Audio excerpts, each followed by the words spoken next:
Hello mga ma'am sir, narito na naman tayo sa ating panibagong trip.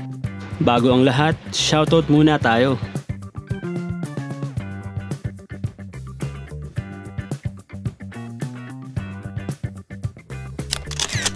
Pupunta kami ngayon sa La Union para maligo sa dagat doon.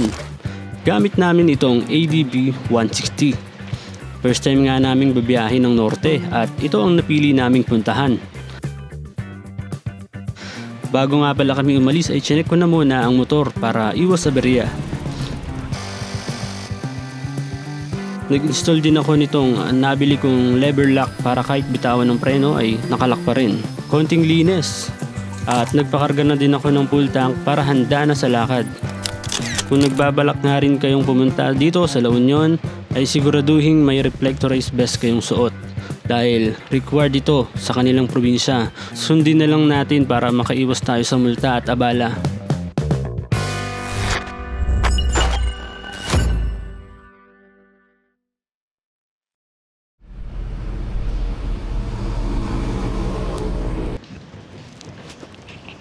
Nagsimula kami dito sa 7-Eleven.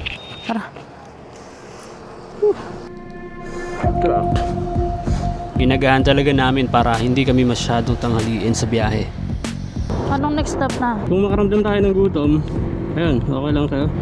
Yeah. Sundan lang namin yung mapa at papunta kami ngayon sa La Union. First time, no? First time pala namin mag-north. First time. Puro tayo mga Rizal eh. Puro Rizal, puro Batman Loop. Ayan, stoplight na naman. Katakot din at ang dilim. Hirap magtiwala sa daan na. Tapos sila naka-best din, no? Mahigit 248 kilometers ang biyaheng ito or more or less 6 to 9 hours depende sa pacing namin. May hintuan tayo mamaya yung hinihintuan na by Sia Arc. Mag-picture tayo doon mamaya. Bukawi na tayo. Bili ang paputok. Pinuli mo pa. Claridel bypass, okay. Straight lang pala yun, oh. Tapos malabas na natin ay dito. Okay na? Oo. Luwak na daan. Pag lang may surprise, butas. Ano na? Malolos, Bulacan, Bandi. Ligo daw tayo pala. Ay, mali. Saan tayo liligo? Dito. Okay. Balagtas na to. I-counterflow na natin to saglit. Dito sa kabila.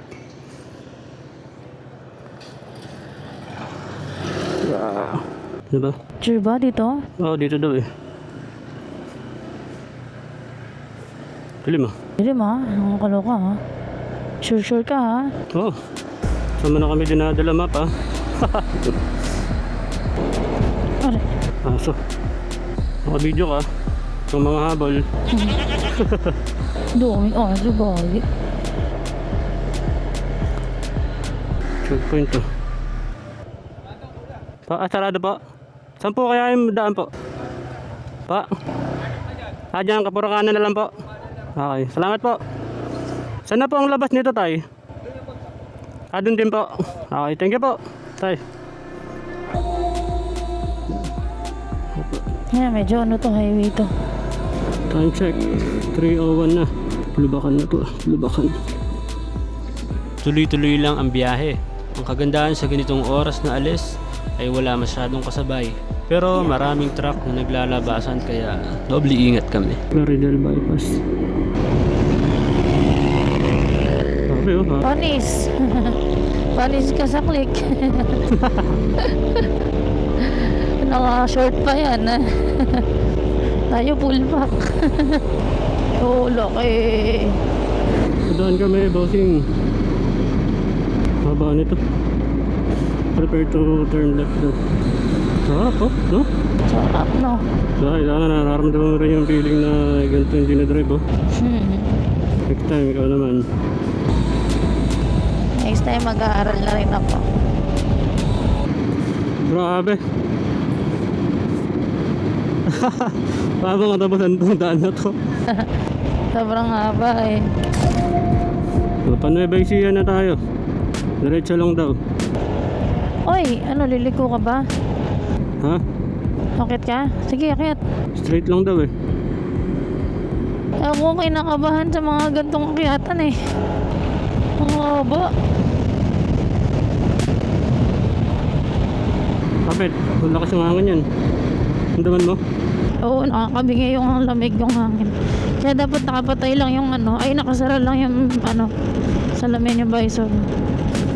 Tingnan ko dito, tingnan mo dito, anong nakalagay. Ano sabi sa mga... Kabanatuan, tsaka San Rafael. Sa taas, Kabanatuan. San Rafael sa baba. Dito lang siguro. May mo, ito na. Oo, mukhang tama naman kasi hindi nag-auto-adjust yung map eh. Cause nothing compares. Malapit na tayo dun sa sinano mo oh. Sa next stop mo. Pagka madilim pa rin, pag na tayo stop dun ano. Hindi na tayo halos. 24 minutes. Bago yung next stop. Naku, ang dami ng truck na. Wala na natin ito kanina eh. 3:55. Time check, alas 4 na. Pagkalipas ng halos 2 oras ay narating na namin itong Arco. Arco ito ng Nueva Ecija. Ba tayo dito madali?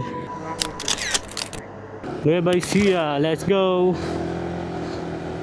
At sumunod naman ang Arco ng Gapan. San Rafael? San Leonardo.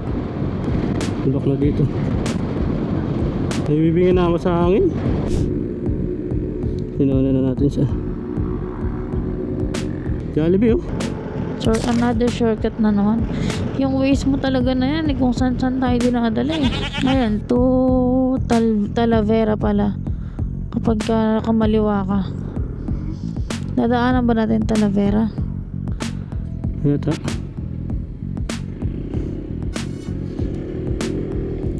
Uy. May height limit. Ay, height limit. Ako. Upload. Aaminin ko, medyo nakakaantok ang ganitong oras dahil malamig. Dire-diretso at para kaming hinihili ng hangin. Nakakatakot dito diba? Parang tapunan na dito. Kaya nga. Tapos na. Back to highway. 4:54 ang oras natin ngayong umaga. At as of now, nandito na tayo sa Kabanatuan pa din. Ito na nga at dito kami pinadaan ng maps. Parang expressway ang pagkakayari kaya medyo kinakabahan kami dito. Buti may nakasabay kaming lower CC din. Kaya tinuloy na namin. Ay, mali tayo. Bakit? Hindi tayo nakababa. Dito ako nagkamali. Lumagpas ako sa exit, hindi ko napansin. Tinuro kami ni Maps sa pinakamalapit na U-turn slot. Kaso 20 minutes pa. So no choice kami kaya tuloy lang para makabalik. Ganito pala ang pakiramdam kapag nagmotor sa expressway. Parang hindi nauubos yung daan. Hangin, dilim ng daan, tunog ng motor, puro yun lang. Pasado alas 6 na nang kami ay makalabas sa expressway. Parte pa rin pala ito ng Nueva Ecija. Medyo tinatamaan na kami pareho ng antok kaya nag-decide kami na mag-stop over muna dito sa 7-Eleven ulit. Habang nag-aalmusal nga kami ay kinamusta kami nila sir na lokal ata dito sa lugar. Tinanong kami kung saan daw kami pupunta. Shoutout po sa inyo sir at salamat po sa maikling kwentuhan. Tuloy ang biyahe. Sumisikat na rin ang araw. Dito na tayo ngayon sa Nueva Ecija pa rin. Maaga na at busy na ang mga tao. Ganda, bahay. Bahay ba yan? Ang bahay yan, ang ganda yan, no? Ganda na umaga dito, ano? Ang bango. Harap sa baga. Uy, yung helmet ko puro mga, pulisap. Sarap naman mag-rest house sa ganito. Oo naman. Pupuntahan lang pag mga event. Kaya pa po yung kapaligiran nila dito, no? Parang ang saya. Oh, ganda. Hawak. Hindi ko sigurado kung anong lugar na ito pero ang ganda. Puro nga kabukiran ang makikita kaliwat kanan. Grabe, makaka-relax dito. Parang sarap tumambay paghapon, ano? Nag-bike, jogging, no? Safe pa kasi may harang sila. Medyo mabagal ang biyahe namin dahil madalas ang tigil para magpahinga. May pagkakataon nga ding hindi namin sigurado ang daan kaya napapacheck kami sa maps. Baguio City 123 kilometers. Galing, may top box siya. Tricycle. Ramdam na namin ang antok at pagod. Medyo nakakainit na nga ng ulo kaya nagkakapikunan na kami habang nag-uusap sa intercom. Ilang oras ang lumipas at narating na rin namin itong kabilang arko ng Nueva Ecija. Time check, 7:22 na. Dito pa lang tayo sa Nueva Ecija Arc. Yung pagising muna si Master. Ako din pahingi. Huwag sanang panghinaan, pagod man at nahihirapan, pusong matapang, dugong palaban, sino pa bang magtutulungan? Kundi tayo din lang, di pa tapos ang laban, nasa gitna tayo ng digmaan. Huwag sanang panghinaan, pagod man at nahihirapan, pusong matapang, dugong palaban, sino pa bang magtutulungan? Kundi tayo din lang. CR break daw muna kami. Sinabay ko na din na magpakarga ulit ng full tank gas. Balik tayo sa biyahe. Halos 6 to 7 hours na kami nakamotor. Mabuti at ginawa namin ang Batman Loop last week bilang preparation dito. Kaya feeling ko hindi tayo nabigla sa layo. Pwede nyo mapanood dito sa link sa itaas ang Batman Loop adventure namin. At ito, malapit na daw tayo sa La Union. Sokas.